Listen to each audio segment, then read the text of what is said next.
자, 두 번째.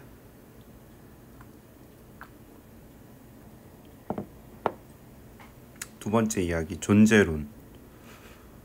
지금 우리가 공부하고 있는 게 철학, 통증 이런 걸 공부하고 있는 거거든요. 통증을 이해하려는데 필요한 철학 또는 통증을 이해하는 철학적 접근법 이런 것들을 공부하는데, 아까 전에 피나메놀로지,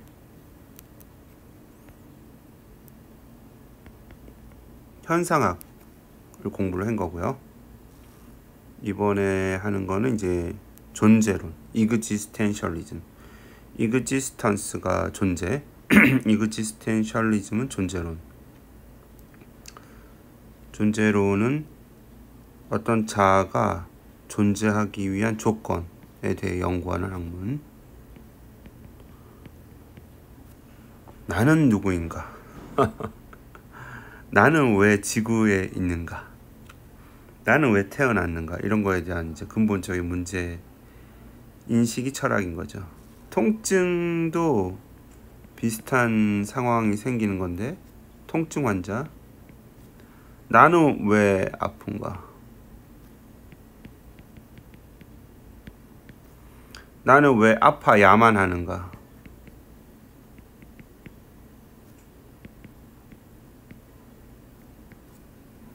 나에게 있어 통증은 무슨 의미인가? 이런 존재론적인 질문을 하는 거죠.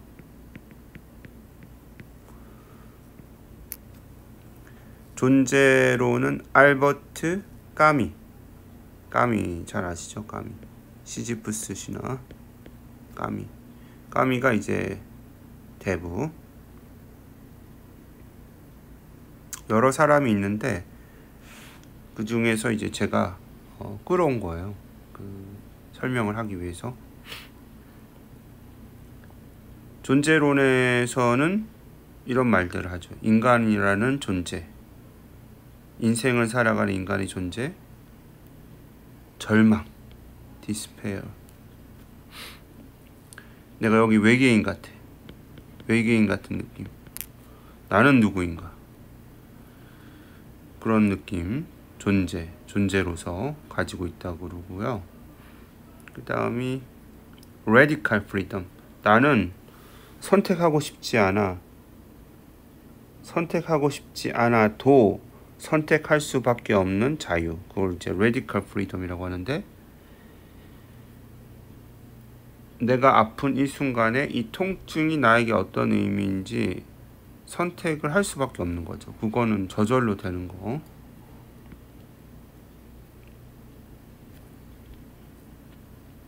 정복해야 할 대상으로 선택될 수도 있는 거고, 난 이걸 이겨낼 거야. 정복의 대상으로 선택될 수도 있는 거고, 나는 이걸로 인해서 파멸할 것이다 라는 파멸로 선택될 수도 있는 거죠. radical freedom, 급진적 자유. 나는 선택하고 싶지도 않지만 선택이 되는 거죠. 급진적 자유, 선택할 수밖에 없는 어떤 구속을 가지고 태어났다. 이렇게 사람이라는 존재는, 그게 이제 존재론. absurdity라는 말이 이제 많이 나오죠. 그게 뭐냐면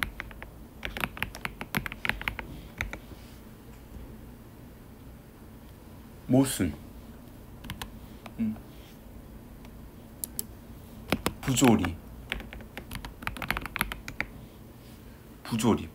부조리가 이제 가장 적합하겠네요. 부조리함.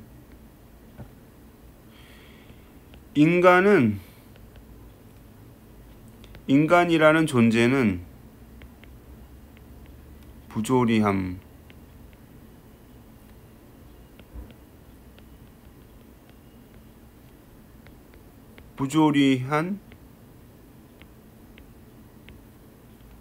속에 존재한다, 이렇게 보는 거죠. 만성통증 환자도 부조리한 것이죠. 그 상황이 나에게 왜 이런 넘지 못할 산 같은 것이 생긴 것일까? 통증은 자 얼마나 어떻게 부조리한지 보면 셀프후드, 자아를 파멸시키고 어떤 내 인생에 어떤 목표가 있었는데 그런 것도 디슬럽트 하는 거죠. 방해, 파멸.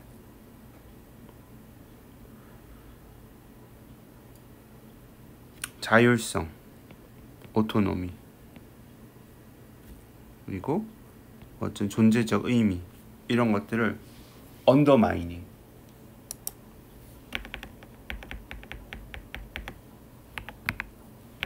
언더마이닝의 뜻은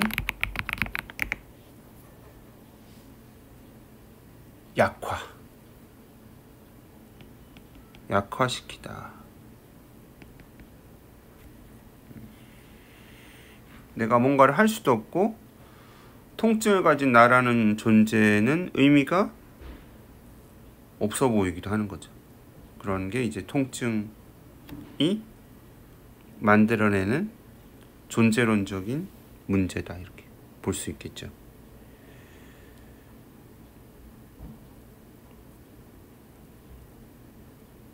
이 존재론적으로 부조리함 속에 살고 있는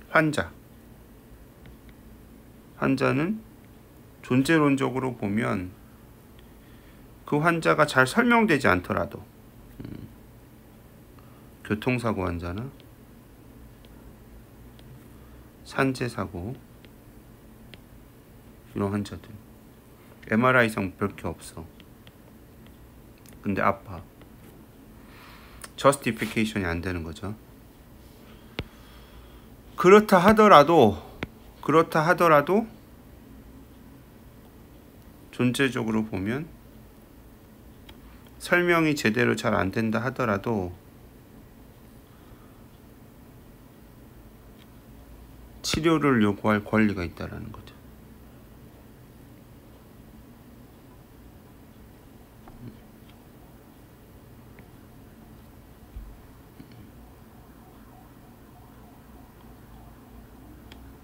왜냐? 우리가 앞서 현상학 경험되는 통증에 대해서 말했잖아요. 주관적인 거고 뚜렷한 설명이 잘 안 되더라도 환자가 경험하고 있는 그 통증 경험에 초점을 맞추고 그 경험 인정하자. 존재론도 이그지스텐셜리즘, 존재론에서도 환자가 그럴 권한이 있다라고 보는 거죠. 까미. 자, 케이스 이그젬플을 보면 52세 남자 환자, 의사, 외과 의사.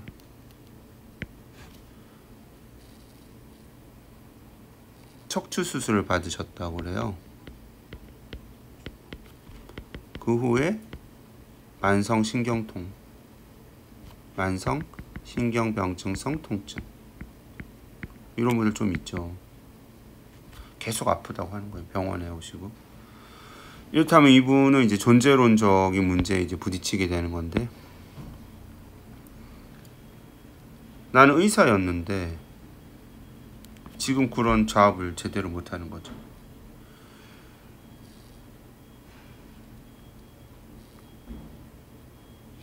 내 존재는 그냥 환자일 뿐, 약을 먹는 존재론적인 문제에 봉착했다는 거죠. 이런 환자들 많죠. 만성 통증 환자들 중에. 자, 그랬을 때 이런 분들은 이제 어떻게 치료를 해야 될 것이냐. 자, existential approach가 있죠. 요걸 이야기하기 전에 그 알베르트 꽈미의 시지프스 신화에 대해서 좀 이야기를 한번 해볼게요. 시지프스 신화는 뭐냐면 시지프스가 신들의 저주를 받아가지고 이 커다란 돌을 계속 산 위로 올려야 되는 거예요. 산 위로 올리면 신들이 다시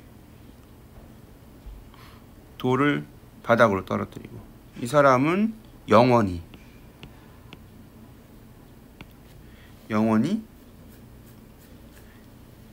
돌을 올려야만 하는 운명. 그럼 뭐 시지프스 신화가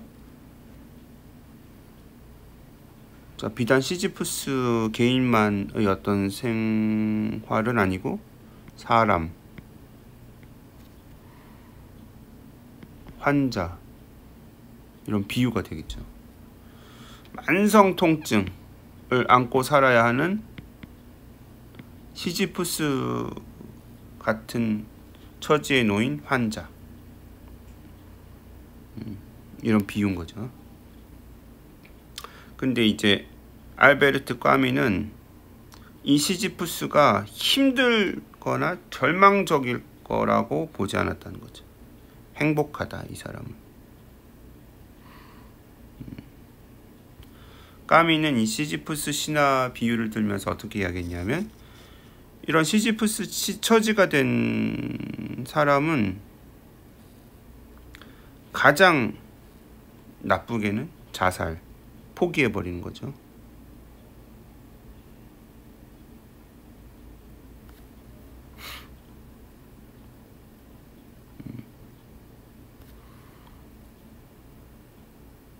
실제로 목숨을 끊는 게 육체적 자살이라고 보는 거고, 모든 걸 포기하고 그냥 그런 채로 수동적으로 살아가는 거를 철학적 자살이라고 볼 수 있겠네요. 그런데 알베르트 까미는 가장 바람직한 자세로 이걸 이야기했거든요. 부조리, 업설더티, 부조리하지만 그걸 수용하고 거기에 어떤 그 처지를 이제 넘어서기 위해서 반항하는 거. 이게 인간이라는 존재가 취할 수 있는 가장 바람직한 자세다. 자, 환자도 마찬가지인 것 같아요. 만성 통증에 굴복할 것이냐, 아니면 이 만성 통증이라는 것이 있음을 수용하고 그것과 함께 살아가면서도 거기에서 의미를 찾고 그거를 치료하고자 일정 정도 이성적인 노력을 하는 거. 이런 데서 해피니스를 찾을 수 있다. 존재론적으로 설명하면 이제 그렇게 되는 거죠. 이 환자에게 내가 의사로서 나는 이 돌덩어리를 없애줄 수 있어 라고 말할 수 있을까요? 만성통증 문제에 있어서는 그렇게 못할 가능성이 되게 높죠.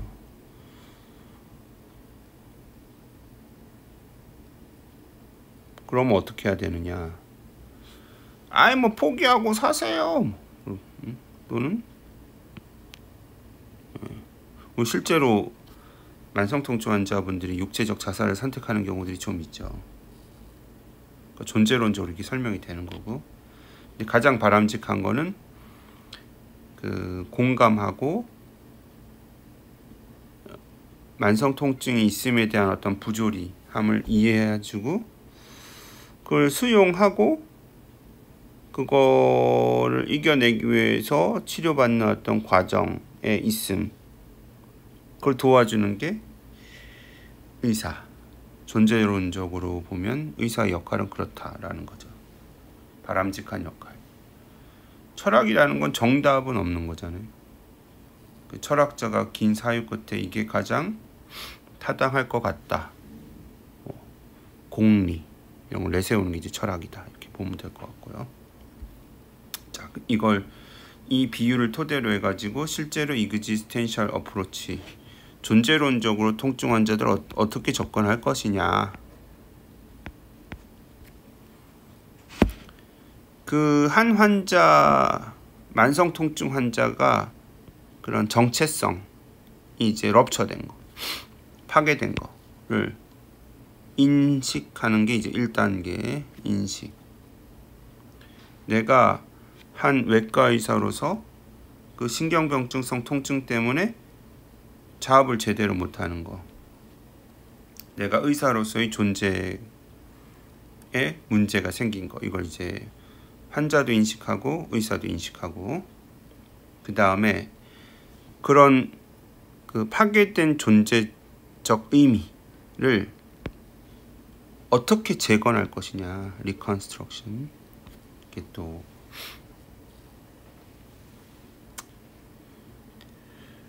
재건하고자 하는 노력, 탐구, 이런 게 이제 우리가 두 번째 단계네요.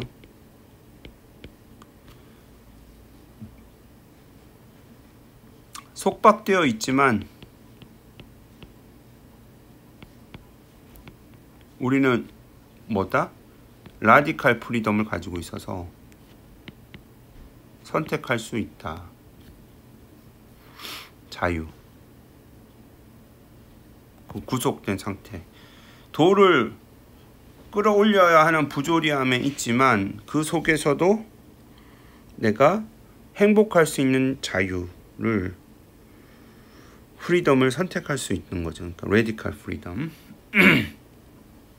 어려운 이야기인 것 같으면서도 마음속으로 좀 이해가 되죠. 네, 저도 그런데. 자, 그리고 우리가 존재론적으로 환자를 접근함에 있어 가지고 중요한 거는 환자가 있는 그대로 표현하기, authentic expression. 있는 그대로 표현을 하라. 환자의 말을 써야 되는 거죠. 이것 때문에 우리가 이 내러티브 메디신이라는 게 필요하다는 거거든요.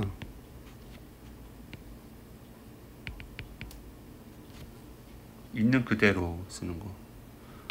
로우백 페인, 바스 6 이렇게 쓰는 게 아니라, 환자가 전 요즘 허리가 아파가지고 택배 일을 그만뒀습니다. 제가 먹고 살기가 막막해졌어요. 이렇게 이야기하면 그대로 쓰라는 거죠. 있는 그대로의 표현. 자, 로우백 페인, 바스 6의 정보가 많이 포함되어 있나요? 아니면 아까 전에 제가 잠깐 말씀했던 택배 일을 관뒀다, 직장을 잃은 거, 막막하다라는 절망감, 그 다음에 허리가 아픈 거, 그런 여러 가지 것들이 이제 포함된 내러티브한 표현이 더 적절할까요? 통증에는 이제 내러티브한 게 이제 적절하다, 이렇게 보는 거죠. authentic expression. 있는 그대로 표현을 허락하라. 자, 여기 또 나오죠. 피노메놀로지에서도 이야기했지만 existential approach에서도, 자, 봅시다. 이게 not elimination of pain. 통증을 없애는 게 목표가 아니다라는 거예요. cure. 내가 시지푸스한테 네가 굴리는 그 돌을 내가 없애줄게 영원히. 나는 신이 아닌데.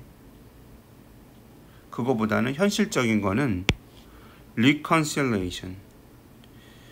조화로운 복원. 단어가 되게 멋있는 것 같아요.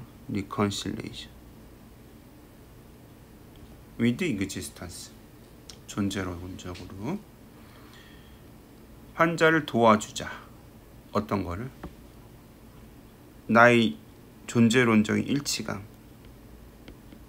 아픈 나와 과거에 행복했던 나와 그 다음 현재 이렇게 존재하는 나가 이제 일치할 수 있도록, 코히어런스 할 수 있도록. 그 다음에 삶에 있어서 내가 주체. 절 치료해 주세요. 어쩔 줄 몰라함. 그런 데서 벗어나서 환자가 주체성을 가지고, 제가 이런 정도의 통증이 있지만 의사 선생님 말을 들어보니 MRI상 급한 문제라던가 나의 생명과 연관된 어떤 위중한 상황은 아니네요. 그렇다면 제가 한번 조절해 보겠습니다. 오서십. 난 모르겠으니 네가 다 치료해줘. 이런 게 아니라 삶에 있어가지고 이제 오서십. 사실 이런 게 되려면은 자아 발견이 되게 중요한데, 이게 근데 기미가 보이죠. 우리나라도 보면 MBTI 뭐 이런 거 관심 많잖아요. 아, 나는 남과 다를 수 있음, 이런 거 이제 자아 발견인 건데, 통증이 있지만 굴려 올려야만 하는 돌이 있지만, 그렇지만 이 부조리함 속에서도 삶의 의미가 잘 찾아질 수 있도록 존재론적으로 도와주자. 이게 이제 철학적 그 존재론을 통증 환자의 치료에 좀 끌고 와서 쓸 수 있는 방법이다. 여기까지가 이제 존재론 이야기입니다. 감사합니다.